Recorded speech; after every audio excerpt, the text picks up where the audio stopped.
What's up, YouTube? This is Cody with the Car Guys here, and I'm with Zach Knipfing. And what'd you do today? I got 7th place at Pro Regional with XYZ Monarchs. XYZ Monarchs with a little twist, right? Yeah, we'll get to that. All right, then let's see this deck profile then. All right, for monsters, we got obviously 3 Ether, the best Monarch, 2 Erebus. Only 2? Yeah, because the biggest play in the deck was opening Brilliant Fusion in return or a way to get to your return.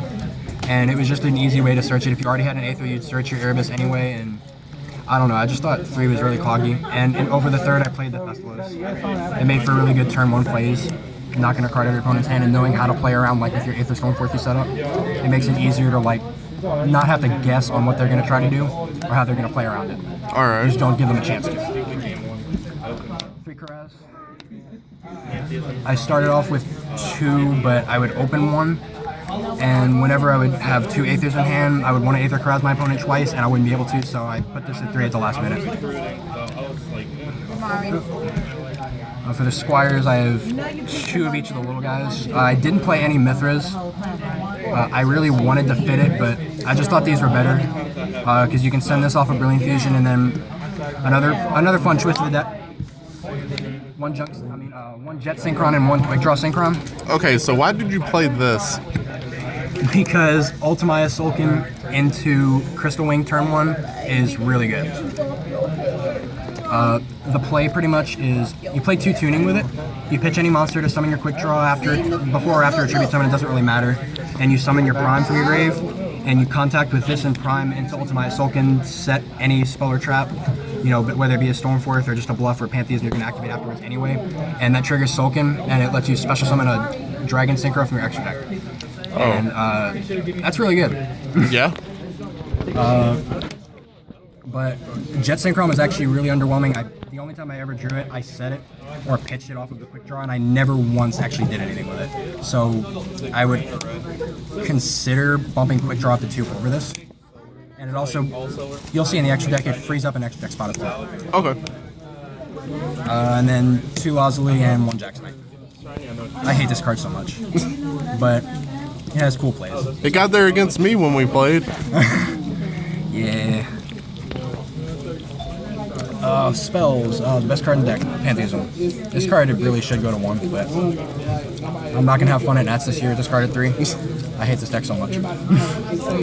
3 Tenacity, 3 Stormforth, and 3 Return. Standard Monarch stuff. Standard Monarchs, yeah, but I considered playing 2 Return, and then I realized that's stupid because, again, Brilliant Fusion in this is the best 2-card combo in the deck. And it sets up the perfect board just about every single time. Doesn't matter what the rest of your hand is. If it's good, that makes it better. Otherwise, it doesn't matter. You're probably going to win anyway if you open this. Right. Going first. 2 Domain. A lot of people play 1, and I saw a few playing 3. I cut the 3rd one at the last minute because I didn't want to play 41 cards, and I didn't want to cut the Karaz. Over the 3rd one, I played 1 Frost Blast, and I really, really like this card. It's either a searchable MST, or if you don't have enough fodder, like after your turn 1 play, if you Aether during your opponent's turn and you don't have enough fodder for a 2nd Prime, or you have a Pantheism in graveyard already, you can send this, and it'll either get rid of one of their problem back rows, or it's even just a decent deck then, if nothing else. Okay. And that's it for the Monarch spells. 3 Brilliant Fusion. This is like my favorite card to open as long as you don't pop it or Max Seeming. Then I get sad. Like I said, 2 tuning. I actually barely ever open this card. I almost always drew into the quick draw, and then I dead draw these. So that kind of sucked. But I mean, if you want to play the engine, it's worth playing.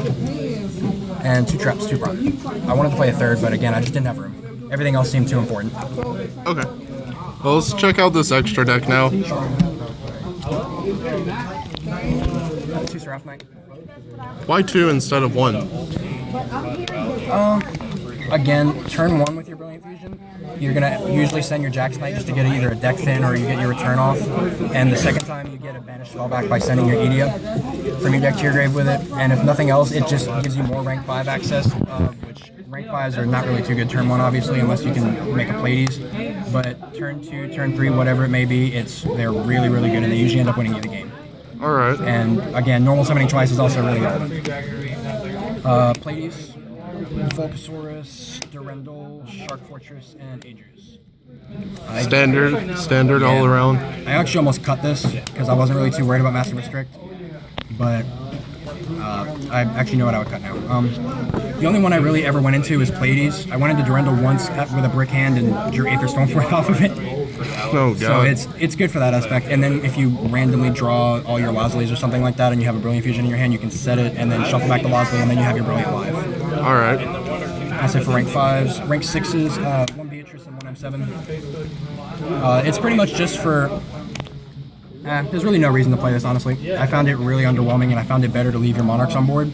It's pretty much for when you domain reduce your Ether, and you'll summon a Kraz off it, pop your Return and your Brilliant Fusion, draw 2 cards, and by that time you'll probably have a Pantheism Grave, and you can make Beatrice to send either, let's say, a Jet Synchron if you want a fun play, or you can send your Edea just to get a banished spell back, which it's relevant, but I've only made it once and I ended up losing when I made it, so.